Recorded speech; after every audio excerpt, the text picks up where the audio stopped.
ತುಲಾ ರಾಶಿಯ ವೀಕ್ಷಕರೆಲ್ಲರಿಗೂ ಸಹ ವಿಠಲ್ ಭಟ್ ಮಾಡುವಂತಹ ನಮಸ್ಕಾರ ಹಾಗೂ ಚಾನಲ್ಗೆ ಸ್ವಾಗತ. ವೀಕ್ಷಕರೇ, ಬಹಳ ಪ್ರಮುಖವಾದಂತಹ ವಿಚಾರವನ್ನು ತೆಗೆದುಕೊಂಡು ಬಂದಿದ್ದೇನೆ. ಪ್ರತಿಯೊಬ್ಬ ತುಲಾ ರಾಶಿಯವರಿಗೊಂದು ಗುಡ್ ನ್ಯೂಸ್ ಅನ್ನ ತೆಗೆದುಕೊಂಡು ಬಂದಿದ್ದೇನೆ. ಸೊ ಪ್ರತಿಯೊಬ್ಬ ತುಲಾ ರಾಶಿಯವರಿಗೂ ಈ ವಿಡಿಯೋ ರೀಚ್ ಆಗೋ ತರ ದಯವಿಟ್ಟು ವಾಟ್ಸಪ್, ಫೇಸ್ಬುಕ್, ಮೆಸೆಂಜರ್, ಟೆಲಿಗ್ರಾಮ್ ಎಲ್ಲ ಕಡೆ ಸಾಮಾಜಿಕ ಜಾಲತಾಣಗಳಲ್ಲಿ ಈ ವಿಡಿಯೋನ ಶೇರ್ ಮಾಡಲಿಕ್ಕೆ ದಯವಿಟ್ಟು ಮರಿಬೇಡಿ. ಅದ್ಭುತವಾದಂತಹ ಗುಡ್ ನ್ಯೂಸ್ ಇದು. ನೀವಿನ್ನು ಸಬ್ಸ್ಕ್ರೈಬ್ ಮಾಡ್ಕೊಂಡಿಲ್ಲ ನಮ್ಮ ಚಾನಲ್ ಅಂದ್ರೆ ದಯವಿಟ್ಟು ಮರಿಬೇಡಿ. ಕೆಳ ಸಬ್ಸ್ಕ್ರೈಬ್ ಅಂತ ಬಟನ್ ಇರುತ್ತೆ, ಸಬ್ಸ್ಕ್ರೈಬ್ ಮಾಡ್ಕೊಳ್ಳಿ. ಬೆಲ್ ಬಟನ್ ಬರುತ್ತೆ, ಬೆಲ್ ಬಟನ್ ಕ್ಲಿಕ್ ಮಾಡಿ ಆಲ್ ಅಂತ ಮಾಡ್ಲಿಕ್ಕೆ ದಯವಿಟ್ಟು ಮರಿಬೇಡಿ. ನಿಮ್ಮ ಪ್ರತಿಯೊಂದು ಕ್ಷಣವೂ ಅತ್ಯಂತ ಅಮೂಲ್ಯ. ಅದರ ಬಗ್ಗೆ ನನಗೆ ಗೊತ್ತಿದೆ. ನಿಮ್ಮ ಟೈಮನ್ನು ನಾನು ವೇಸ್ಟ್ ಖಂಡಿತ ಮಾಡೋಲ್ಲ. ನಿಮಗೆ ಅತ್ಯಂತ ಮುಖ್ಯವಾದ ವಿಚಾರವನ್ನೇ ನಾನು ನಿಮಗೆ ತಿಳಿಸಲಿದ್ದೇನೆ. ಪ್ರತಿಯೊಬ್ಬರು ವಿಡಿಯೋ ನೋಡೋರು ಓಂ ಗುರವೇ ನಮಃ ಅಂತ ಕೆಳಗಡೆ ಕಮೆಂಟ್ ಮಾಡಿ. ಕಾರಣ ಏನಪ್ಪಾ ಅಂದ್ರೆ, ಮೇ 14ನೇ ತಾರೀಕಿನಿಂದ ನಿಮಗೆ ಅಂದ್ರೆ ತುಲಾ ರಾಶಿಯವರಿಗೆ ಅದ್ಭುತವಾದಂತಹ ಗುರುಬಲ ಆರಂಭವಾಗ್ತಾ ಇದೆ. ಸೊ ಇಂತಹ ಅದ್ಭುತವಾದ ವಿಚಾರ. ಸೊ ಪ್ರತಿಯೊಬ್ಬರಿಗೂ ಈ ವಿಚಾರ ಗೊತ್ತಾಗಬೇಕು. ಗುರುಬಲ ಅಂದ್ರೆ ಏನು, ಎಷ್ಟು ದಿವಸ ಇರುತ್ತೆ, ತುಲಾ ರಾಶಿಯವರಿಗೆ ಏನೇನು ಒಳ್ಳೇದು ಮಾಡುತ್ತೆ, ಏನು ಪ್ರಭಾವ, ಏನು ಎಲ್ಲ ವಿಚಾರಗಳನ್ನು ಸಹ ಈ ವಿಡಿಯೋದಲ್ಲಿ ತಿಳಿಸ್ತಾನೆ. ಹಾಗೂ ಗುರುವಿನ ಆರಾಧನೆಯನ್ನು ನೀವು ಯಾವ ರೀತಿಯಲ್ಲಿ ಮಾಡಿಕೊಳ್ಬೇಕು ಅನ್ನುವಂತಹ ವಿಚಾರವನ್ನು ಸಹ ಈ ವಿಡಿಯೋದಲ್ಲಿ ಎಂಡ್ ತನಕ ತಿಳಿಸ್ತಾರೆ. ಸೊ ದಯವಿಟ್ಟು ವಿಡಿಯೋನ ಎಂಡ್ ತನಕ ನೋಡಲಿಕ್ಕೆ ಮರಿಬೇಡಿ. ಫೇಸ್ಬುಕ್ಕಲ್ಲಿ ನೋಡ್ತಾ ಇದ್ದಾರೆ, ನಮ್ಮ ಪೇಜನ್ನು ಫಾಲೋ ಮಾಡಿ ಮಾರ್ರೆ. ತುಂಬ ಇಂಪಾರ್ಟೆಂಟ್ ಆದ, ನಿಮಗೆ ಅತ್ಯಂತ ಸಂತೋಷಕರವಾದ, ನಿಮಗೆ ಅತ್ಯಂತ ಅವಶ್ಯಕವಾದ ವಿಚಾರಗಳನ್ನೇ ತಿಳಿಸ್ತಾ ಇರ್ತೀನಿ. ನಿಮ್ಮ ಟೈಮ್ನ ನಾನು ವೇಸ್ಟ್ ಮಾಡೋದಿಲ್ಲ, ಖಂಡಿತ. ದಯವಿಟ್ಟು ಇನ್ನು ಗುರುಗ್ರಹ ಒಂದೊಂದು ರಾಶಿಯಲ್ಲಿ ಒಂದೊಂದು ವರ್ಷಗಳ ಕಾಲ ಇರ್ತಾನೆ. ಈಗ ಸದ್ಯ ವೃಷಭ ರಾಶಿಯಲ್ಲಿ ನಿಮ್ಮ ರಾಶಿಯಿಂದ 8ನೇ ಮನೆಯಲ್ಲಿ ಮೇ 14ನೇ ತಾರೀಕು ಮಿಥುನ ರಾಶಿಗೆ ಗುರು ಸಂಚಾರ ಆಗ್ತದೆ. ಅಲ್ಲಿಗೆ ನಿಮಗೆ ಅಂದ್ರೆ ತುಲಾ ರಾಶಿಯವರಿಗೆ ಗುರುಬಲ ಅನ್ನುವಂಥದ್ದು ಪ್ರಾರಂಭವಾಗುತ್ತೆ. ಸೊ ಇನ್ನು ತುಲಾ ರಾಶಿಯವರಿಗೆ ಇನ್ನು 1 ವರ್ಷಗಳ ಕಾಲ ಸುದೀರ್ಘವಾದ ಅದ್ಭುತವಾದ ಗುರುಬಲ. ಸೊ ಬಹಳ ಸಂತೋಷದಾಯಕವಾದಂತಹ ವಿಚಾರ ಇದು. ಆದ್ದರಿಂದ ನಿಮಗೆಲ್ಲರಿಗೂ ತಿಳಿಸಲೇಬೇಕು ಈ ವಿಚಾರ ಅಂತ ವಿಡಿಯೋ ಮಾಡ್ತಾ ಇದ್ದೀನಿ. ನೀವು ಅಷ್ಟೇ ಪ್ರತಿಯೊಂದು ತುಲಾ ರಾಶಿಯವರಿಗೂ ವಿಡಿಯೋ ರೀಚ್ ಆಗೋ ಥರ ಶೇರ್ ಮಾಡಿಬಿಡಿ. ಅವ್ರಿಗೂ ಎಲ್ಲರಿಗೂ ಗೊತ್ತಾಗಲಿ ಗುರುಬಲ ಸ್ಟಾರ್ಟ್ ಆಗ್ತಾ ಇದೆ ಅಂತ. ಯಾಕೆ ಗೊತ್ತಾಗಬೇಕು ನೋಡಿ, ಗುರುಬಲ ಅಂದ್ರೆ ಏನು ಅನ್ನೋದು ಅರ್ಥ ಮಾಡ್ಕೊಳ್ಳಿ. ನಿಮಗೆ ಏನೇ ಕಷ್ಟ ಬರಲಿ, ನಿಮಗೊಂದು ರಕ್ಷಾ ಕವಚವಾಗಿ ನಿಮ್ಮನ್ನು ಕಾಪಾಡೋದು ಗುರುಬಲ ಆಗಿರ್ತದೆ. ನಿಮಗೆ ಈ ಹಿಂದೆ ಪಂಚಮ ಶನಿ ಇದ್ದಾಗಲೂ ಸಹ ಸಪ್ತಮದ ಗುರು 7ನೇ ಮನೆಯಲ್ಲಿ ಮೇಷರಾಶಿಯಲ್ಲಿ ಗುರು ನಿಮಗೆ ಒಂದು ರಕ್ಷಾ ಕವಚದ ರೀತಿಯಲ್ಲಿ ಬಂದು ನಿಮ್ಮನ್ನು ಕಾಪಾಡಿತ್ತು. ಹಲವರಿಗೆ ಗೊತ್ತಾಗಿಲ್ಲ, ಕೆಲವರಿಗೆ ಗೊತ್ತಾಗಿದೆ ಗುರುಬಲದಿಂದ ಬಚಾವಾದಿರಾನು ಅನ್ನುವಂಥದ್ದನ್ನ. ಸೊ ಶನಿ ಕಷ್ಟ ಕೊಟ್ಟಾಗೂ ಸಹ ಗುರು ನಿಮ್ಮನ್ನು ಕಾಪಾಡಿದ್ದಾನೆ. ಸೊ ಈಗ ನಿಮಗೆ ಯಾವುದೇ ಪಂಚಮ ಶನಿ ಇಲ್ಲ, ಮುಗಿದೋಗಿದೆ. ಆದರೆ ಗುರುಬಲ ಹೊಸದಾಗಿ ಶುರುವಾಗ್ತಾ ಇದೆ. ಸೊ ಆದ್ದರಿಂದ ನಾನು ನಿಮಗೆ ಹೇಳ್ತಾ ಇದ್ದೇನೆ, ಗುರುವಿನ ಆರಾಧನೆ ಆರಂಭ ಮಾಡ್ಕೊಳ್ಳಿ. ಗುರುಬಲ ಆರಂಭವಾಗ್ತಾ ಇದೆ ಅಂತ. ಸೊ ಗುರುಬಲ ಯಾಕೆ ಪ್ರಾಮುಖ್ಯ ಇಂಪಾರ್ಟೆಂಟ್ ಅಂದ್ರೆ, ನಮಗೆ ಜೀವನದಲ್ಲಿ ಏನೋ ಒಂದು ಶುಭ ಕಾರ್ಯ, ಬರೇ ರಕ್ಷಣೆ ಅಷ್ಟೇ ಅಲ್ಲ, ಶುಭ ಕಾರ್ಯಗಳಾಗಬೇಕು. ಮದುವೆ ಶುಭ ಕಾರ್ಯ, ಸಂತಾನ ಅಂದ್ರೆ ಮಕ್ಕಳು ಹುಟ್ಟೋದು ಶುಭ ಕಾರ್ಯ, ಗೃಹ ಪ್ರವೇಶ ಶುಭ ಕಾರ್ಯ, ಸೈಟ್ ತಗೊಳ್ಳೋದೊಂದು ಶುಭ ಕಾರ್ಯ, ಬಿಸ್ನೆಸ್ ಮಾಡ್ತೀವಿ ಅಂದ್ರೆ ಶುಭ ಕಾರ್ಯ, ಜಾಬ್ ಇಲ್ಲ ಜಾಬ್ ಸಿಕ್ತು ಒಂದು good news, salary hike, promotion, ಎಲ್ಲದು ಅದು ಗುಡ್ ನ್ಯೂಸ್ ಬರ್ತಲ್ಲ, ಇದೆಲ್ಲ ಗುಡ್. ಆ ಶುಭ ನಿಮ್ಮ ಜೀವನದಲ್ಲಿ ಆಗಬೇಕು ಅಂದ್ರೆ ಗುರುಬಲ ಬಂದು ಹೋಗ್ತಾ ಇರ್ಬೇಕು. ಸೊ ಗುರುಬಲ ಆಗಾಗ ನಿಮಗೇನು ಬರ್ತಾ ಇರ್ತದೆ, ಅದು ನಿಮಗೆ ಮಧ್ಯದಲ್ಲಿ ಗುಡ್ ನ್ಯೂಸ್ ಅನ್ನ, ಒಳ್ಳೆಯದನ್ನ, ಶುಭವನ್ನ ತಂದು ತಂದು ತಂದು ನಿಮಗೆ ಕೊಡ್ತಾ ಇರ್ತದೆ. ಸೊ ಆದ್ರಿಂದ ಇನ್ನು 1 ವರ್ಷಗಳ ಕಾಲ ನಿಮಗೆ ಗುರುಬಲ ಇರುತ್ತೆ ಅಂತಂದ್ರೆ, ನೀವು ಮೇ 14ನೇ ತಾರೀಕು ನಂತರ ಈ ತುಲಾ ರಾಶಿ ಇನ್ನು ಮದುವೆ ಆಗಿಲ್ಲ ಅಂದ್ರೆ ಕೂಡಲೇ ಮದುವೆಗೆ ಅಂದ್ರೆ ವಿವಾಹಕ್ಕೆ ಪ್ರಯತ್ನ ಶುರು ಮಾಡಿ. ಮದುವೆ ಆಗೋಗಿದೆ ಗುರುಗಳೇ, ಸಂತಾನ ಇನ್ನೂ ಆಗಿಲ್ಲ ಅನ್ನೋಂಗಿದ್ರೆ ಖಂಡಿತವಾಗಿ ನೀವು ಪ್ರಯತ್ನ ಮಾಡಿದ್ರೆ ಮೇ 14ನೇ ತಾರೀಕು ನಂತರ ಸಂತಾನ, ಗಂಡ ಅಥವಾ ಹೆಂಡತಿ ಇಬ್ಬರಲ್ಲಿ ಯಾರು ಒಬ್ಬರು ತುಲಾ ರಾಶಿ ಅವರಾದ್ರೂ ಪರವಾಗಿಲ್ಲ, ಸಂತಾನದ ವಿಚಾರದಲ್ಲಿ ನಿಮಗೆ ಅನುಕೂಲವಾಗಲಿದೆ. ಇನ್ನು ನಿಮಗೆ ನಿರುದ್ಯೋಗಿಗಳಾಗಿದ್ದೀರಾ, ಜಾಬ್ಗೋಸ್ಕರ ಎಷ್ಟು ಟ್ರೈ ಮಾಡಿದ್ರೂ ಆಗ್ತಾ ಇಲ್ವಾ, ಯೋಚನೆ ಮಾಡಬೇಡಿ. ಮೇ 14ರ ನಂತರ ನಿಮಗೆ ಗುರುಬಲ ಆರಂಭವಾದ ನಂತರ ನಿಮಗೆ ಜಾಬ್ ಸಿಗಲಿದೆ. ನಿಮಗೆ ಆರೋಗ್ಯ ತೀರಾ ಹದಗೆಡ್ತಾ ಇದೆ, ಔಷಧೋಪಚಾರಗಳು ತಗೊಳ್ತಾ ಇದ್ದೀರಾ, ಡಾಕ್ಟರ್ಗೆ ಭೇಟಿ ಮಾಡ್ತಾ ಇದ್ದೀರಾ, ಬಟ್ ಏನೋ ಕೆಲಸ ಮಾಡ್ತಾ ಇಲ್ಲ ಮೆಡಿಸಿನ್ಸು, ಗುರುಬಲ ಬಂದ್ಮೇಲೆ ನಿಮಗೆ ಆರೋಗ್ಯವೂ ಸರಿ ಹೋಗಲಿದೆ. ಸೊ ನಿಮಗೆ ಈ ತರ ಹಲವಾರು ವಿಚಾರಗಳಲ್ಲಿ, ಒಂದು ಸೈಟ್ ಪರ್ಚೇಸ್ ಮಾಡಬೇಕು, ಒಂದು ಮನೆ ಕಟ್ಟಬೇಕು, ಏನೇ ಮಾಡೋದಿದ್ರು ಸಹ ಗುರುಬಲ ನಿಮಗೆ ತುಂಬಾ ಅನುಕೂಲ ಮಾಡಿ ಕೊಡಲಿದೆ. ಕೋರ್ಟು ಕಚೇರಿ ವಿಚಾರಗಳಲ್ಲಿ ಗುರು ನಿಮಗೆ ಅನುಕೂಲ ಮಾಡಿಕೊಡಲಿದೆ. ಪರ್ಟಿಕ್ಯುಲರ್ ಆಗಿ ತುಲಾ ರಾಶಿಯವರಿಗೆ ಗುರುಗ್ರಹ ಭಾಗ್ಯದಲ್ಲಿರ್ತಕ್ಕಂಥ ವಿಚಾರಗಳನ್ನ ಮಾತಾಡ್ತೇನೆ ನಾನೀಗ. ಗುರು ನಿಮಗೆ ತೃತೀಯಾಧಿಪತಿಯಾಗಿ ಭಾಗ್ಯದಲ್ಲಿರ್ತಾನೆ ಅಂದರೆ ತುಲಾ ರಾಶಿಯವ್ರು ನೀವಾಗಿದ್ದು ಪಿತ್ರಾರ್ಜಿತ ಆಸ್ತಿ ವ್ಯವಹಾರಗಳಲ್ಲಿ ಏನಾದರೂ ಸ್ವಲ್ಪ ಟೆನ್ಷನ್ಸ್ ಆಗ್ತಾ ಇದೆ ಗುರುಗಳೇ, ಫ್ಯಾಮಿಲಿಯಲ್ಲಿ ಒಂದು ಸ್ವಲ್ಪ ಟೆನ್ಷನ್ಸ್ ಆಗ್ತಾ ಇದೆ ಪಿತ್ರಾರ್ಜಿತ ಆಸ್ತಿ ವಿಚಾರದಲ್ಲಿ, ನಿಮ್ಮ ಅಣ್ಣ ಅಥವಾ ತಮ್ಮ, ಅಕ್ಕ ಅಥವಾ ತಂಗಿ ಇವ್ರ ಜೊತೆಗಿನ ಸ್ವಲ್ಪ ವ್ಯವಹಾರಗಳು ಸ್ವಲ್ಪ ಸರಿ ಹೋಗ್ತಾ ಇಲ್ಲ, ಅವರು ಒಪ್ಕೊಳ್ತಾ ಇಲ್ಲ, ಅದು ಇದು ಅಂತಂದರೆ ಈ ಮೇ 14ನೇ ತಾರೀಕಿನ ನಂತರ ನಿಮ್ಮ ಸಹೋದರ ಅಥವಾ ಸಹೋದರಿಯ ಜೊತೆಗೆ ಅಥವಾ ನಿಮ್ಮ ತಂದೆಯವರೊಟ್ಟಿಗೆ ಕುಳಿತುಕೊಂಡು ಪಿತ್ರಾರ್ಜಿತ ಆಸ್ತಿಕ ವ್ಯವಹಾರದ ಬಗ್ಗೆ ಚರ್ಚೆ ಮಾಡಿ ಖಂಡಿತವಾಗಿ ಅದಕ್ಕೊಂದು ಉತ್ತಮವಾದಂತಹ ಪರಿಹಾರ ನಿಮಗೆ ಸಿಗಲಿದೆ.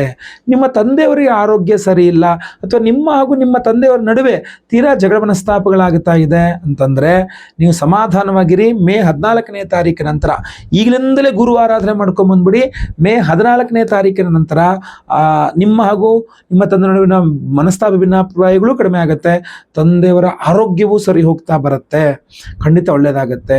ಆಮೇಲೆ ಸಾಲಗಳ ವಿಚಾರ ನೋಡಿ, ಸಾಲಗಳ ವಿಚಾರದಲ್ಲಿ ನಿಮಗೆ ಅದೃಷ್ಟವಶಾತ್ ನೀವು ಸಾಲ ತೀರಿಸುವಂತಹ ವ್ಯವಸ್ಥೆ ಗುರುಬಲ ನಿಮಗೆ ಮಾಡಿಕೊಡಲಿದೆ. ನೀವು ಕೊಟ್ಬಿಟ್ಟಿದ್ದೀರಾ, ವಾಪಸ್ ಬರ್ತಾ ಇಲ್ಲ, ಅದೃಷ್ಟವಶಾತ್ ಏನೋ ಒಂದು ಸಂದರ್ಭ ಕ್ರಿಯೇಟ್ ಆಗಿಬಿಡುತ್ತೆ, ಆ ವ್ಯಕ್ತಿ ನಿಮಗೆ ವಾಪಸ್ ದುಡ್ಡು ಕೊಟ್ಬಿಡ್ತಾನೆ, ತಗೊಳಪ್ಪ ಬೇಡ ತಗೊಳ್ಬಿಡ್ರಿ ಅಂತೇಳಿ ತಂದು ಕೊಡುವ ಸಾಧ್ಯತೆ ಜಾಸ್ತಿ ಇರ್ತದೆ. ಇಲ್ಲೆಲ್ಲ ಅದೃಷ್ಟನೇ ಕೆಲಸ ಮಾಡೋದು. ಸಾಲಗಳ ವಿಚಾರದಲ್ಲಿಯೂ ಸಹ ನಿಮಗೆ ಇಂಪಾರ್ಟೆಂಟ್ ಆಗಿ ಸಾಲ ಬೇಕು, ಎಲ್ಲೂ ಸ್ಯಾಂಕ್ಷನ್ ಆಗ್ತಾ ಇಲ್ಲ, CBL ಅಂತಾರೆ, ಮತ್ತೊಂದು ಅಂತಾರೆ, ಇನ್ನೊಂದು ಅಂತಾರೆ, ಏನು ಮಾಡಬೇಕು ಗೊತ್ತಾಗ್ತಾ ಇಲ್ಲ. ಯೋಚನೆ ಮಾಡೋಕ್ಕೆ ಹೋಗಬೇಡಿ. ನಿಮಗೆ ಗುರುಬಲ ಒಂದು ಶುರುವಾಗಲಿ, ಸಾಲಗಳು ಸ್ಯಾಂಕ್ಷನ್ ಆಗುತ್ತೆ, ಮನೆಯೂ ಕಟ್ಸ್ಬೋದು, ಬಿಸ್ನೆಸ್ಸು ಮಾಡಬಹುದು, ಎಲ್ಲದಕ್ಕೂ ಅನುಕೂಲ ಆಗುತ್ತೆ. ಸೊ ಇನ್ನು ಶತ್ರುಗಳ ವಿಚಾರವಾಗಿ ಏನಾಗ್ಬಿಡುತ್ತೆ, ಇಲ್ಲಿ ಷಷ್ಠ್ಯಾಧಿಪತಿ ಭಾಗ್ಯದಲ್ಲಿ ಬರ್ತಾನೆ ಅಂದರೆ ಶತ್ರುಗಳ ಬಗ್ಗೆ ಒಂದು ಸ್ವಲ್ಪ ಗಮನಿಸಬೇಕಾಗತ್ತೆ. ನಿಮ್ಮ ಹಾಗೂ ನಿಮ್ಮ ತಂದೆಯವರ ನಡುವೆ ಏನಾದರೂ ಜಗಳ ಮನಸ್ತಾಪಗಳಾದರೆ ಅದಕ್ಕೆ ಮೂರನೇ ವ್ಯಕ್ತಿಯ ಒಂದು ಕುತಂತ್ರ ಅಥವಾ ಆ ಮೂರನೇ ವ್ಯಕ್ತಿ ಸ್ವಲ್ಪ ಹಿರಿಯನೂ ಆಗಿರ್ತಾನೆ, ಅಂದರೆ ಆಗಿರ್ತಾರೆ. ಯಾಕಂದರೆ ನೀವು ಅವ್ರಿಗೆ ತುಂಬ ಗೌರವ ಕೊಡುವಂಥ ಹಿರಿಯ ವ್ಯಕ್ತಿಗೆ ನಿಮ್ಮ ಹಾಗೂ ನಿಮ್ಮ ತಂದೆಯ ನಡುವೆ ಜಗಳ ತಂದು ಹಾಕ್ಬಿಡ್ಬೋದು, ಅಥವಾ ಹುಳಿ ಹಿಂಡು ಬಿಡ್ಬೋದು, ಅಥವಾ ನಿಮ್ಮ ಪಿತ್ರಾರ್ಜಿತ ಆಸ್ತಿಯ ವಿಚಾರದಲ್ಲಿ ನಿಮಗೆ ಸಮಸ್ಯೆ ಕೊಡ್ತಾ ಇರಬಹುದು. ನಿಮಗಿನ್ನ ಹಿರಿಯ ವ್ಯಕ್ತಿಗಳೇ ಅದನ್ನು ಮಾಡಿಬಿಡ್ತಾರೆ, ಗೊತ್ತಲ್ವಾ? ಸೊ ಇದೆಲ್ಲ ಒಂದು ಸ್ವಲ್ಪ ಕನ್ಫ್ಯೂಸಿಂಗ್ ಆಗಿರುತ್ತೆ ನಿಮಗೆ. ಈ ಗುರುಬಲ ನಿಮಗೆ, ಯಾಕಂದರೆ ಷಷ್ಠ್ಯಾಧಿಪತಿ ಗುರು ಆದ್ದರಿಂದ ಒಂದು ಸ್ವಲ್ಪ ನೆಗೆಟಿವಿಟಿನೂ ಇರ್ತದೆ, ಅದರಲ್ಲಿ ತೀರಾ ಪಾಸಿಟಿವಿಟಿನೇ ಇರಲ್ಲ, ಗೊತ್ತಲ್ವಾ? ಆಗಲಿ ಬಿಡಿ, ಆದರೂ ಪರವಾಗಿಲ್ಲ, ವಿಚಾರ ತಿಳ್ಕೊಳ್ಬೇಕು, ಗೊತ್ತಲ್ವಾ? ಸೊ ಇದೆಲ್ಲ ಇದ್ದಾಗ ಗುರುಬಲ ಅನ್ನುವಂಥದ್ದು ಮೇ 14ನೇ ತಾರೀಕು ಆರಂಭಗೊಳ್ಳುತ್ತದೆ. ಅಂದರೆ ಅದಕ್ಕಿಂತ ಮುಂಚಿತವಾಗಿ ನೀವು ಪರಿಹಾರಗಳು ಮಾಡಿಕೊಂಡು ಆ ಗುರುಬಲವನ್ನು ಸ್ವಾಗತಿಸಲಿಕ್ಕೆ ರೆಡಿ ಆಗ್ಬಿಡ್ಬೇಕು. ನೀವು ಏನೇನು ಪರಿಹಾರಗಳು ಮಾಡ್ಕೊಳ್ಬೇಕಪ್ಪ ನೀವು ಅಂತಂದರೆ, ಗುರುಗ್ರಹದ ಆರಾಧನೆಯನ್ನ ಮಾಡುವ ವಿಧಾನಗಳು ಹಲವಾರು ರೀತಿಯಲ್ಲಿದೆ. ನಿಮಗೆ ಪರಿಹಾರವನ್ನ ಅತ್ಯಂತ ಸುಲಭ ಪರಿಹಾರಗಳನ್ನು ಸಹ ಹೇಳ್ತೇನೆ, ವಿಶೇಷ ಪರಿಹಾರಗಳನ್ನು ಸಹ ಹೇಳ್ತೇನೆ. ನೋಡಿ, ವಾರಕ್ಕೆ ಒಂದು ದಿವಸ ಗುರುವಾರ ಒಂದು ಹೊತ್ತು ನಿಮಗೆ ಈ BP, ಶುಗರು ಮತ್ತೊಂದು ಇನ್ನೊಂದು ಯಾವುದೇ ಆರೋಗ್ಯ ಬಾಧೆ ಇಲ್ಲ ಅಂತಾದರೆ ವಾರಕ್ಕೆ ಒಂದು ಗುರುವಾರ, ವಾರದಲ್ಲಿ ಒಂದ್ಸಲ ಒಂದು ಗುರುವಾರ ಒಂದು ಹೊತ್ತು ಮಾತ್ರ ಉಪವಾಸ ಮಾಡ್ತಕ್ಕಂಥದ್ದು ಬಹಳ ಉತ್ತಮ, ಇವತ್ತಲ್ವಾ? ಗುರುವಿಗೆ ಅನುಕೂಲಕ್ಕೋಸ್ಕರವಾಗಿ, ಹಾಗೂ ಹಾಲು ಹಣ್ಣು ಇಂತಹದ್ದೇ ಸೇವನೆ ಮಾಡ್ತಕ್ಕಂಥದ್ದು ತುಂಬ ಒಳ್ಳೆಯದು. ಆಮೇಲೆ ಇಡೀ ಗುರುವಾರ ಯಾವುದೇ ನಾನ್ ವೆಜ್ಜು, ಈರುಳ್ಳಿ, ಬೆಳ್ಳುಳ್ಳಿ, ತಮೋಗುಣ ಪ್ರಧಾನ ಆಹಾರ ತಿನ್ನಬಾರ್ದು, ಬಿಟ್ಟುಬಿಡ್ಬೇಕು, ಆಯಿತಾ? ಒಂದು ಹೊತ್ತು ಉಪವಾಸ ಮಾಡುವಂಥದ್ದು ತುಂಬ ಒಳ್ಳೆಯದು, ಆಯಿತಾ? ನೆಕ್ಸ್ಟ್, ಪ್ರತಿದಿನ ಬೆಳಗ್ಗೆ ಎದ್ದು ಗುರುಗ್ರಹದ ಅಷ್ಟೋತ್ರವನ್ನು ಪಠನೆ ಮಾಡ್ತಕ್ಕಂಥದ್ದು, ದಕ್ಷಿಣಾಮೂರ್ತಿ ಸ್ತೋತ್ರಗಳನ್ನು ಪಠನೆ ಮಾಡ್ತಕ್ಕಂಥದ್ದು, ಗುರು ದತ್ತಾತ್ರೇಯರ ವಜ್ರಕವಚ ಸ್ತೋತ್ರವನ್ನು ಪಠನೆ ಮಾಡ್ತಕ್ಕಂಥದ್ದು, ಇದು ಅತ್ಯುತ್ತಮವಾದಂತಹ ಪರಿಹಾರ ಆಗುತ್ತೆ. ಇನ್ನು 7 ಗುರುವಾರಗಳು, ವಾರಕ್ಕೊಂದ್ಸಲ 7 ಗುರುವಾರ ಅಥವಾ ತಿಂಗಳಿಗೊಂದು ಗುರುವಾರ 7 ತಿಂಗಳುಗಳ ತನಕ ಆದರೂ ಪರವಾಗಿಲ್ಲ, ಹೆಂಗೆ ಬೇಕಾದ್ರೂ ಡಿವೈಡ್ ಮಾಡ್ಕೊಳ್ಳಿ ನಿಮ್ಮ ಅನುಕೂಲಕ್ಕೆ. ಅರಿಶಿಣ ಬಣ್ಣದ ವಸ್ತ್ರದಲ್ಲಿ ಕಡಲೆಕಾಳು 1.25 kg ಕಡಲೆಕಾಳು ಅರಿಶಿಣ ಬಣ್ಣದ ವಸ್ತ್ರದಲ್ಲಿ ಹಾಕಿ ಗಂಟು ಕಟ್ಟಿ ಅದನ್ನು ಮನೆ ಹತ್ತಿರದಲ್ಲಿರುವಂತಹ ಯಾವುದಾದ್ರೂ ದೇವಸ್ಥಾನದಲ್ಲಿರುವ ನವಗ್ರಹಗಳಲ್ಲಿ ಮಧ್ಯದಲ್ಲಿ ಸೂರ್ಯ ಇದ್ದರೆ, ಪೂರ್ವಾಭಿಮುಖವಾಗಿ ಸೂರ್ಯ ಇದ್ದರೆ ಸೂರ್ಯನ ಎಡಭಾಗದಲ್ಲಿ ಮಧ್ಯದಲ್ಲಿರ್ತಕ್ಕಂಥದ್ದು ಗುರುಗ್ರಹನ ಆಗಿರ್ತಾನೆ. ಗುರುವಿನ ಮುಂದೆ ಇಟ್ಟು ಒಂದು ಅಷ್ಟೋತ್ರ ಪೂಜೆಗಳನ್ನು ಮಾಡಿಸಿ ಅದನ್ನು ಆ ಪೂಜೆ ಮಾಡಿದ ಅರ್ಚಕರಿಗೆ ಆ ಗಂಟನ್ನು ದಾನ ಮಾಡಿ ನಮಸ್ಕಾರ ಮಾಡ್ಕೊಂಡು ಬರ್ತಕ್ಕಂಥದ್ದು ಅತ್ಯುತ್ತಮ, ಗೊತ್ತಾಯ್ತಲ್ವಾ? ನೆಕ್ಸ್ಟ್, ಈಗ ಹೇಗಿದ್ದರೂ ಏಪ್ರಿಲ್ ಮೇ ಎಲ್ಲ ರಜೆ ಇದೆ. ದಯವಿಟ್ಟು ನಾನು ನಿಮಗೆ ಕೊಡುವ ಸಲಹೆ ಏನಪ್ಪ ಅಂತಂದರೆ, ಒಮ್ಮೆ ಗುರು ಸನ್ನಿಧಾನಗಳಿಗೆ ಹೋಗಿ ಬನ್ನಿ. ಅಂದರೆ ನೀವು ಗಾಣಗಾಪುರಕ್ಕೆ ಹೋಗಿ ಬರಬಹುದು, ಅಥವಾ ಮಂತ್ರಾಲಯಕ್ಕೆ ಹೋಗಿ ಬರಬಹುದು, ಅಥವಾ ನಮ್ಮ ಶ್ರೀಧರ ಸ್ವಾಮಿಗಳ ಒಂದು ಸಾಗರದಲ್ಲಿ ಶ್ರೀಧರ ಸ್ವಾಮಿಗಳ ಆಶ್ರಮ ಇದೆ, ವರದಹಳ್ಳಿ, ಅಲ್ಲಿಗೆ ಹೋಗಿ ಬರಬಹುದು. ಅಥವಾ ನೀವು ಯಾವ ಜನಾಂಗಕ್ಕೆ ನೀವು ಸೇರ್ಕೊಂಡಿರ್ತೀರೋ ನಿಮ್ಮ ಜನಾಂಗದ ಗುರುಮಠಗಳಿರುತ್ತೆ. ನಮ್ಮ ಮಠ ಇದು ಅಂತ, ಸೊ ನಮ್ಮ ಗುರುಗಳು ಅಂತ ಇರ್ತಾರೆ. ಸೊ ನಿಮ್ಮ ಜನಾಂಗದ ನಿಮ್ಮ ಗುರುಮಠಕ್ಕೆ ಹೋಗಿ ಭೇಟಿ ಕೊಟ್ಟು ಆ ಗುರುಗಳಿಗೊಂದು ಪಾದ ಪೂಜೆಯನ್ನು ಮಾಡಿ, ಅವರಿಗೆ ಏನಾದರೂ ಒಂದು ಸಮರ್ಪಣೆಯನ್ನು ಮಾಡಿಕೊಂಡು ಅವರಿಗೆ ನಮಸ್ಕಾರ ಮಾಡಿ ಅವ್ರ ಕೈಲಿ ಆಶೀರ್ವಾದ ಮಂತ್ರಾಕ್ಷತೆಗಳನ್ನು ಪಡ್ಕೊಂಡು ಬರುವಂಥದ್ದು ಕೂಡ ಅತ್ಯುತ್ತಮವಾದಂತಹ ಪರಿಹಾರಗಳಲ್ಲೇ ಒಂದಾಗಿರುತ್ತೆ. ಯಾಕೆಂದರೆ ಗುರುವಿನ ಅನುಗ್ರಹ ಸಿಗಬೇಕು ನಿಮಗೆ ಅಂತ, ಆಯ್ತಲ್ವಾ. ನೆಕ್ಸ್ಟ್ ಇನ್ನೂ ಒಂದು ಸ್ವಲ್ಪ ಪವರ್ಫುಲ್ ಆಗಿರತಕ್ಕಂತಹ ಸನ್ನಿಧಾನ ಒಂದಿದೆ ನಿಮಗೆ.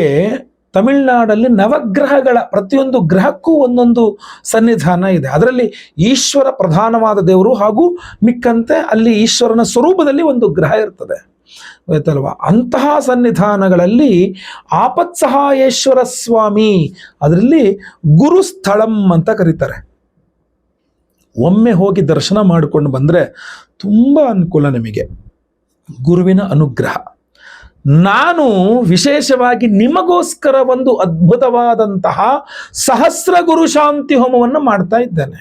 ಇಲ್ಲಿ ಉದ್ದೇಶ ನೋಡಿ, ಗುರು ಸಂಚಾರ ಆಗುವಂಥದ್ದು ಮೇ 14ನೇ ತಾರೀಕು ಅಂದರೆ ನಿಮಗೊಂದು 15 ದಿನಗಳ ಹಿಂದೆ ನಿಮಗೋಸ್ಕರ ವಿಶೇಷವಾಗಿ ಪರ್ವ ದಿನದಂದು ಹೋಮ ಮಾಡಿ ಆ ಪ್ರಸಾದವನ್ನು ನಿಮಗೆ ಕಳಿಸ್ಕೊಡೋಕೆ ಒಂದು ವಾರ ಆದರೂ ಕೂಡ ನಿಮಗೆ ಒಟ್ಟು 14ನೇ ತಾರೀಕಿನ ಒಳಗೆ ನಿಮಗೆ ಹೆಸರಲ್ಲಿ ಹೋಮನೂ ಆಯಿತು, ನಿಮ್ಮ ಕೈಯಲ್ಲಿ ಪ್ರಸಾದವೂ ಬಂದು ಸಿಕ್ತು ಅನ್ನುವ ರೀತಿಯಲ್ಲಾಗಲಿ ಅನ್ನುವ ಉದ್ದೇಶದಿಂದ ನಾವು ಏಪ್ರಿಲ್ 27ನೇ ತಾರೀಕು ಭಾನುವಾರ ಅಮಾವಾಸ್ಯೆ ಪರ್ವ ದಿನದಂದೇ ಸಹಸ್ರ ಗುರು ಶಾಂತಿ ಹೋಮವನ್ನು ಮಾಡ್ತಾ ಇದ್ದೇವೆ. ಹಾಗೂ ಒಂದು ವಿಶೇಷವಾದ ಒರಿಜಿನಲ್ ಯೆಲ್ಲೋ ಸಫೈರ್ ಕನಕ ಪುಷ್ಯರಾಗ, ಒರಿಜಿನಲ್ ಕನಕ ಪುಷ್ಯರಾಗ ರತ್ನವನ್ನು ಕೊಡ್ತಾ ಇದ್ದೇವೆ ಪ್ರತಿಯೊಬ್ಬರಿಗೂ ಸಹ, ಅದಾಯ್ತಲ್ವಾ. ಸೊ ಯಾವುದೇ ರೀತಿ ಅನುಮಾನವೇ ಬೇಡ, ಪ್ರತಿಯೊಬ್ಬರಿಗೂ ಕೊಡ್ತಾ ಇದ್ದೇವೆ. ಹಾಗೂ ಈ ಕನಕ ಪುಷ್ಯರಾಗ ರತ್ನವನ್ನು ಇನ್ನೂ ಎನರ್ಜೈಸ್ ಮಾಡಲಿಕ್ಕೆ ಮಣಿಕರ್ಣಿಕಾ ಹೋಮ ಅಂತ ಒಂದು ವಿಶೇಷವಾದ ಮಣಿಗಳನ್ನು ಸಹ ಶಕ್ತಿ ತುಂಬುವಂತಹ ಅದ್ಭುತವಾದಂತಹ ಒಂದು ಹೋಮ ಅದು, ಆಯ್ತಲ್ವಾ. ಸೊ ಸಹಸ್ರ ಗುರು ಶಾಂತಿ ಹೋಮ, ಮಣಿಕರ್ಣಿಕಾ ಮಂತ್ರ ಹೋಮವನ್ನು ಅವತ್ತಿನ ದಿವಸವೇ ಮಾಡ್ತಾ ಇದ್ದೇವೆ. ಜೊತೆಗೆ ರುದ್ರನ ಆರಾಧನೆ ಬಹಳ ಇಂಪಾರ್ಟೆಂಟ್. ಯಾಕೆಂದರೆ ನೀವು ನವಗ್ರಹಗಳಲ್ಲಿ ನೋಡಿ, ಗುರುಸ್ಥಳಮಲ್ಲೂ ಪ್ರಧಾನ ಇರೋದು ಆಪತ್ಸಹಾಯೇಶ್ವರ ಸ್ವಾಮಿ. ಸೊ ಆ ರುದ್ರನಿಗೂ ಒಂದು ಹೋಮ, ರುದ್ರ ಹೋಮವನ್ನು ಮಾಡ್ತಾ ಇದ್ದೇವೆ, ಗೊತ್ತಾಯ್ತಲ್ವಾ. ಆಮೇಲೆ ಸ್ವಯಂವರ ಪಾರ್ವತಿ ಹೋಮ, ಯಾಕಂದರೆ ಗುರುಬಲ ಅಂದ ತಕ್ಷಣ ನೀವು ವಿವಾಹದ ವಿಚಾರಗಳು ನಾನು ಹೇಳಿದ್ದೇನೆ, ವಿಡಿಯೋದ ಸ್ಟಾರ್ಟಿಂಗಲ್ಲಿ ಹೇಳಿದ್ದೇನೆ, ಅವಿವಾಹಿತರಿಗೆ ವಿವಾಹದ ವಿಚಾರದಲ್ಲಿ ಗುರುಬಲ ಬೇಕು ಅಂತ. ಸೊ ಸ್ವಯಂವರ ಪಾರ್ವತಿ ಹೋಮವನ್ನು ಮಾಡ್ತಾ ಇದ್ದೇವೆ. ಗುರು ಶಾಂತಿ, ಶನಿ ಶಾಂತಿ, ಸಹಸ್ರ ಗುರು ಶಾಂತಿ ಜೊತೆಗೆ ಶನಿ ಶಾಂತಿ ಹೋಮ, ಜೊತೆಗೆ ನವಗ್ರಹ ಶಾಂತಿ ಹೋಮಗಳನ್ನು ಮಾಡ್ತಾ ಇದ್ದೇವೆ. ಎಲ್ಲದರಲ್ಲೂ ವಿಶೇಷವಾಗಿ ಈ ಒಂದು ಒರಿಜಿನಲ್ ಕನಕ ಪುಷ್ಯರಾಗ ರತ್ನ ಎನರ್ಜೈಸ್ ಆಗಿರುತ್ತೆ. ಈ ಒಂದು ರತ್ನವನ್ನು ನಾನು ಸ್ವತಃ ತಮಿಳುನಾಡಿನಲ್ಲಿರುವಂತಹ ಗುರುಸ್ಥಳಂ ಆಪತ್ಸಹಾಯೇಶ್ವರ ಸ್ವಾಮಿಯ ಸನ್ನಿಧಾನಕ್ಕೆ ನಾನೇ ಖುದ್ದು ಹೋಗಿ ಭೇಟಿ ಕೊಟ್ಟು ಅಲ್ಲಿ ಸ್ವಾಮಿಗೆ ದರ್ಶನವನ್ನು ಮಾಡಿ ಈ ಎಲ್ಲೋ ಸಫೈರ್ ರತ್ನಗಳನ್ನು, ಕನಕಪುಷ್ಯರಾಗ ರತ್ನಗಳನ್ನು ಒಂದು ಬಾಕ್ಸಲ್ಲಿ ಹಾಕಿ ಅದನ್ನು ಅಲ್ಲಿಯ ಗುರು ಸನ್ನಿಧಾನದಲ್ಲೇ ಕೊಟ್ಟು ಆ ಮೂಲ ಸ್ವಾಮಿಯ ವಿಗ್ರಹದ ಹತ್ರ ಅದನ್ನು ಇಟ್ಟಿಸಿ ಎನರ್ಜೈಸ್ ಮಾಡಿಸಿ ಪೂಜೆ ಮಾಡಿಸಿ ಅಲ್ಲಿಂದ ಪ್ರಸಾದ ಸ್ವರೂಪವಾಗಿ ಅದನ್ನೆಲ್ಲ ತೆಗೆದುಕೊಂಡು ಮತ್ತೆ ಪುನಃ ಮರಳಿ ಬಂದಿದ್ದೇನೆ. ಅದನ್ನೇ ನಾವು ಮತ್ತೆ ಪುನಃ ಸಹಸ್ರ ಗುರು ಶಾಂತಿ ಹೋಮದಲ್ಲಿ ಇಟ್ಟು ಎನರ್ಜೈಸ್ ಮಾಡಿ ನಿಮಗೆ ಕೊಡ್ತಕ್ಕಂಥದ್ದು. ಆಪತ್ಸಹಾಯೇಶ್ವರ ಸ್ವಾಮಿ ಸಮುದ್ರ ಮಂಥನ ಕಾಲದಲ್ಲಿ ಬಂದ ಹಾಲಾಹಲ ವಿಷ, ಆ ವಿಷವನ್ನು ಕುಡಿದು ತನ್ನ ಗಂಟ್ಲಲ್ಲಿ ಇಟ್ಟುಕೊಂಡು ಇಡೀ ಪ್ರಪಂಚವನ್ನು ಆಪತ್ತಿನಿಂದ ಕಾಪಾಡಿದ್ದಾನೆ. ನೀವು ಆ ಗುರುಸ್ಥಳಂ ಆಪತ್ಸಹಾಯೇಶ್ವರ ಸನ್ನಿಧಾನಕ್ಕೆ ಹೋದರೆ ನೀವು ಎಷ್ಟು ದೊಡ್ಡ ಎಕರೆಗಟ್ಟಲೆ ಜಾಗದಲ್ಲಿ ಆ ದೇವಸ್ಥಾನ ಇದ್ದರೂ ಸಹ ಆ ದೇವಸ್ಥಾನದ ಎಲ್ಲ 3 ಭಾಗಗಳಲ್ಲೂ ಸಹ ನಿಮಗೆ ನೀರಿದೆ. ಮಧ್ಯದಲ್ಲಿ ದೇವಸ್ಥಾನಕ್ಕೆ ಹೋಗುವಷ್ಟು ಜಾಗ ಮಾತ್ರ ನಿಮಗೆ ಭೂಮಿ ಇದೆ. ಸೊ ಸುತ್ತಲೂ ಜಲದ ಮಧ್ಯದಲ್ಲಿ ಆ ಆಪತ್ಸಹಾಯೇಶ್ವರ ಸ್ವಾಮಿ ಆ ಉರಿ ಎಂತ ಹೇಳ್ತೀವಿ, ಆ ವಿಷದ ಉರಿ ಇರ್ತಂತಲ್ಲ, ಅದರಿಂದಾಗಿ ಸ್ವಾಮಿ ತನ್ನ ಯಾವ ರೀತಿಯ ಸ್ವರೂಪದಲ್ಲಿದ್ದನೋ ಆ ಸ್ವರೂಪವನ್ನು ಬಿಟ್ಟು ಹೊರಬಂದು ದಕ್ಷಿಣಾಮೂರ್ತಿ ಗುರುಸ್ವರೂಪದಲ್ಲಿ ಸನ್ನಿಧಾನ ಇರುವಂತಹ ಜಾಗವೂ ಸಹ ಅದಾಗಿದೆ. ಸೊ ಆದ್ರಿಂದ ನಿಮಗೆ ಈಶ್ವರ ಗುರುವಿನ ಸ್ವರೂಪದಲ್ಲೂ ದಕ್ಷಿಣಾಮೂರ್ತಿ ಸ್ವರೂಪದಲ್ಲೂ ಜ್ಞಾನ ಸ್ವರೂಪದಲ್ಲೂ ಅಲ್ಲಿದ್ದಾನೆ, ಜೊತೆಗೆ ಲಿಂಗ ಸ್ವರೂಪದಲ್ಲೂ ಇರ್ತಾನೆ, ಹಾಗೂ ಅಮ್ಮನವರ ಸಾನ್ನಿಧ್ಯವೂ ಸಹ ಅಲ್ಲಿದೆ. ಅದ್ಭುತವಾದಂತಹ ಒಂದು ಸನ್ನಿಧಾನ ಅದು. ಈ ಗುರು ಸಂಚಾರ 1 ವರ್ಷಕ್ಕೊಮ್ಮೆ ಏನಾಗ್ತದೆ, ಆ ಸಂದರ್ಭದಲ್ಲಿ ಕೆಲ ಲಕ್ಷಗಳು ಅಂದ್ರೆ ಸುಮಾರು 8 ಲಕ್ಷ 10 ಲಕ್ಷ ಜನ ಬರ್ತಾರಂತಲ್ಲಿ. ರಥೋತ್ಸವ ಆ ಒಂದು ಸಮಯದಲ್ಲೇ ಬಹಳ ವಿಶೇಷವಾದ ದೇವತಾರಾಧನೆಗಳಾಗತ್ತಲ್ಲಿ. ವರ್ಷಕ್ಕೊಮ್ಮೆ ಗುರು ಸಂಚಾರ ಆಗೋ ಸಮಯದಲ್ಲಿ ಗುರುಸ್ಥಳಂನಲ್ಲಿ ಲಕ್ಷಾಂತರ ಜನ ಬರ್ತಾರೆ, 10 ಲಕ್ಷ ಜನ ಬರ್ತಾರೆ ಅಂತ ಅಲ್ಲಿಗೆ ಪ್ರಧಾನ ಅರ್ಚಕರ ಹತ್ರ ಹೇಳಿದ್ರು, ನಾನೀಗ ಹೋಗಿ ಮಾತಾಡಿಸಿದಾಗ ಹೇಳಿದ್ರಾಗಿ. ಸೊ ಅದರಿಂದ ಅಂತಹ ಒಂದು ಸನ್ನಿಧಾನದಲ್ಲಿ ಗುರು ಸ್ಥಳಂ ಅಂತ ಕರೆಸಿಕೊಳ್ಳುವ ಆ ಸನ್ನಿಧಾನದಲ್ಲಿ ನಮ್ಮ ಎಲ್ಲ ಯೆಲ್ಲೋ ಸಫೈರ್ ರತ್ನಗಳನ್ನ ಅಲ್ಲಿಡಿಸಿ ಎನರ್ಜೈಸ್ ಮಾಡಿಸಿ ಅಲ್ಲಿಂದ ನಾನು ತೆಗೆದುಕೊಂಡು ಬಂದಿದ್ದೇನೆ.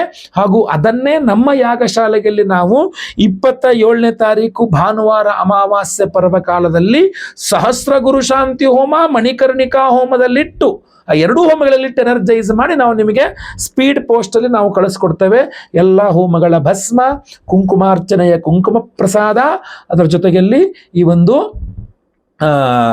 ಅಭಿಮಂತ್ರಿತ ಕನಕ ಪುಷ್ಯರಾಗ ರತ್ನವನ್ನು ನಾವು ನಿಮಗೆ ಕಳಿಸ್ಕೊಡ್ತಾ ಇದ್ದೇವೆ. ಸೊ ಇಂತಹ ಒಂದು ಅದ್ಭುತವಾದಂತಹ ಒಂದು ರತ್ನಗಳನ್ನು ಅಲ್ಲಿಂದ ಎನರ್ಜೈಸ್ ಮಾಡ್ಕೊಂಡಿರ್ತಾ ಪ್ರತಿಯೊಬ್ಬರು ಸಹ ಇಟ್ಕೊಳ್ಬೇಕು. ನಾನು ಈ ಹಿಂದೆ ನೀವು ಕಳೆದೋಗಬಾರ್ದು ಅನ್ನೋ ಕಾರಣಕ್ಕೆ ಒಂದು ಉಂಗುರ ಥರ ಮಾಡಿಸ್ಕೊಟ್ಟಿದ್ದೆ. ಈ ಬಾರಿ ಒರಿಜಿನಲ್ ಆ ರತ್ನವನ್ನು ಹಾಗೆ ನಿಮಗೆ ಬಾಕ್ಸಲ್ಲಿ ಹಾಕಿ ಕೊಡ್ತಾ ಇದ್ದೇನೆ. ನೀವು ಡಾಲರ್ ಮಾಡಿಸ್ಕೊಳ್ಬಹುದು, ಅಥವಾ ನೀವೇ ಉಂಗುರ ಮಾಡಿಸ್ಕೊಳ್ಬಹುದು, ಅಥವಾ ನೀವು ಹಾಗೆ ದೇವ್ರ ಮನೆಯಲ್ಲೋ ಪಾಕೆಟಲ್ಲೋ ಇದನ್ನ ಹಾಗೆ ಇಟ್ಕೊಳ್ಬಹುದು. ಇದು ನಿಮಗೆ ಅದ್ಭುತವಾದಂತಹ ಗುರುವಿನ ಅನುಗ್ರಹವನ್ನು ಕೊಡುವ ಒರಿಜಿನಲ್ ಯೆಲ್ಲೋ ಸಫೈರ್ ಕನಕಪುಷ್ಯರಾಗ, ಒರಿಜಿನಲ್ ಕನಕಪುಷ್ಯರಾಗ. ನೀವು ಯಾರು ಬೇಕಾದರೂ ನಿಮಗೆ ಸಿಕ್ಕಿದ ನಂತರ ನೀವು ಲ್ಯಾಬ್ ಸರ್ಟಿಫಿಕೇಶನ್ ನೀವೇ ಮಾಡಿಸ್ಕೊಳ್ಬಹುದು. ಇದು ನಿಮಗೆ ಒರಿಜಿನಲ್ ಲ್ಯಾಬ್ ಸರ್ಟಿಫೈ ಮಾಡುವಂತಹ ISI ಮಾರ್ಕ್ ಇರ್ತಕ್ಕಂಥವ್ರ ಹತ್ರ ನೀವು ಹೋಗಿ ಕೊಟ್ಟರೆ ಅವರು ಸರ್ಟಿಫಿಕೇಶನ್ ಮಾಡಿ ಕೊಡ್ತಾರೆ. ಇವತ್ತೆಲ್ಲ ಸಾಮಾನ್ಯವಾಗಿ, ಯಾಕೆಂದರೆ ಕೆಲವರಿಗೆ ಇದಿರುತ್ತೆ. ಅದರಿಂದ ಇದನ್ನ ಕೊಡಲೇಬೇಕು ಅನ್ನುವ ಹಠಕ್ಕೆ ಬಿದ್ದು ನಾನು ನಿಮಗೆ ಕೊಡ್ತಾ ಇದ್ದೇನೆ. ಬಹಳ ಕಷ್ಟಪಟ್ಟು ಕೊಡ್ತಾ ಇದ್ದೇನೆ. ಇಷ್ಟು ಹೋಮಗಳನ್ನು ಮಾಡಿ ಒರಿಜಿನಲ್ ಬ್ಲೂ ಸಫೈರ್ ಅನ್ನ ನಾವು ಸಂಕಲ್ಪ ಸೇವೆಗೆ ತೆಗೆದುಕೊಳ್ಳುವ ಹಣದಲ್ಲಿ ಕೊಡೋದು ಬಹಳ ಕಷ್ಟ. ಆದರೂ ಸಹ ನಿಮಗೆ ಕೊಡಲೇಬೇಕು ಅನ್ನೋ ಉದ್ದೇಶದಿಂದ ನಾನೊಂದು ಬಹಳ ಶ್ರಮ ವಹಿಸಿ ಇದನ್ನು ನಿಮಗೆ ಕೊಡ್ತಾ ಇದ್ದೇನೆ. ಸೊ ದಯವಿಟ್ಟು ಹೇಳ್ತೇನೆ, ಸಂಕಲ್ಪ ಸೇವೆಗೆ ಹೆಸರು ಕೊಡೋರು ಸ್ಕ್ರೀನ್ ಮೇಲೆ ಇರೋ ನಂಬರ್ಗೆ ನಿಮ್ಮ ಹೆಸರು, ಗೋತ್ರ ಗೊತ್ತಿದ್ರೆ ಗೋತ್ರ, ನಕ್ಷತ್ರ ಗೊತ್ತಿದ್ರೆ ನಕ್ಷತ್ರ, ನಿಮ್ಮ ರಾಶಿ ಹಾಗೂ ನಿಮ್ಮ ವಿಳಾಸ ಬೇಗ ವಾಟ್ಸಪ್ ಮಾಡ್ಕೊಳ್ಳಿ. ಇದು ಲಿಮಿಟೆಡ್ ಸ್ಟಾಕ್ ನಾವು ತಂದಿಟ್ಕೊಂಡಿದ್ದೇವೆ. ಇದಿಷ್ಟನ್ನು ನಾನು ನಿಮಗೆ ತಲುಪಿಸಬಹುದು. ಇದು ಖಾಲಿ ಆಗೋಯ್ತು ಅಂದ್ರೆ ಮತ್ತೆ ಪುನಃ ನಾವು ಕಡಿಮೆ ತಗೊಳಕ್ಕಾಗಲ್ಲ, ಹಾಗೂ ನಮ್ಮ ಹತ್ರ ಇರೋದು ಇಲ್ಲ. ಸೊ ಅದರಿಂದ ದಯವಿಟ್ಟು ಬೇಗ ನಿಮ್ಮ ವಿವರಗಳನ್ನು ವಾಟ್ಸಪ್ ಮಾಡ್ಕೊಳ್ಳಿ. ಲೈವ್ ಅಲ್ಲಿ ನಿಮ್ಮ ಹೆಸರು ಸಂಕಲ್ಪ ಆಗುತ್ತೆ. ಎಲ್ಲ ಹೋಮಗಳನ್ನು ಲೈವ್ ನೋಡ್ತೀರಾ, ಹಾಗೂ ಎಲ್ಲ ಪ್ರಸಾದಗಳು ಸ್ಪೀಡ್ ಪೋಸ್ಟ್ ಅಲ್ಲಿ ನಾವು ನಿಮಗೆ ಕಳಿಸ್ಕೊಟ್ಬಿಡ್ತೇವೆ. 27ನೇ ತಾರೀಕು ಭಾನುವಾರ ಹೋಮ ಆಗುತ್ತೆ ಅಂದ್ರೆ 28ನೇ ತಾರೀಕಿನ ನಂತರ ನಾವು ನಿಮಗೆ ಒಂದೊಂದೇ ಪ್ರಸಾದವನ್ನು ಎಲ್ಲರಿಗೂ ಸಹ ಸ್ಪೀಡ್ ಪೋಸ್ಟ್ ಅಲ್ಲಿ ಕಳಿಸ್ಕೊಡ್ತೇವೆ. ಸೊ ದಯವಿಟ್ಟು ಸಂಕಲ್ಪ ಸೇವೆಗೆ ಹೆಸರು ಕೊಟ್ಕೊಳ್ಳಿ. ಈ ವಿಡಿಯೋನ ಪ್ರತಿಯೊಬ್ಬರಿಗೂ ಈ ವಿಚಾರ ತಿಳಿಸೋ ಥರ ವಾಟ್ಸಪ್, ಫೇಸ್ಬುಕ್, ಮೆಸೆಂಜರ್, ಟೆಲಿಗ್ರಾಮ್ ಎಲ್ಲ ಕಡೆ ಕಡ್ಡಾಯವಾಗಿ ಶೇರ್ ಮಾಡಿ. ಈ ವಿಡಿಯೋನ ನೀವು ದಯವಿಟ್ಟು ಸಬ್ಸ್ಕ್ರೈಬ್ ಮಾಡ್ಕೊಳ್ಳಿ. ಫೇಸ್ಬುಕ್ ಅಲ್ಲಿ ನಮ್ಮ ಪೇಜ್ನ ಫಾಲೋ ಮಾಡ್ಕೊಳ್ಳಿ. ಮುಂದಿನ ವಿಡಿಯೋದಲ್ಲಿ ಮತ್ತೆ ಪುನಃ ಸಿಗ್ತೇನೆ. ಎಲ್ಲರಿಗೂ ಸಹ ಒಳ್ಳೆಯದಾಗಲಿ. ಲೋಕ ಸಮಸ್ತ ಸುಖಿನೋ ಭವಂತು. ನಾರಾಯಣ ನಾರಾಯಣ ನಾರಾಯಣ.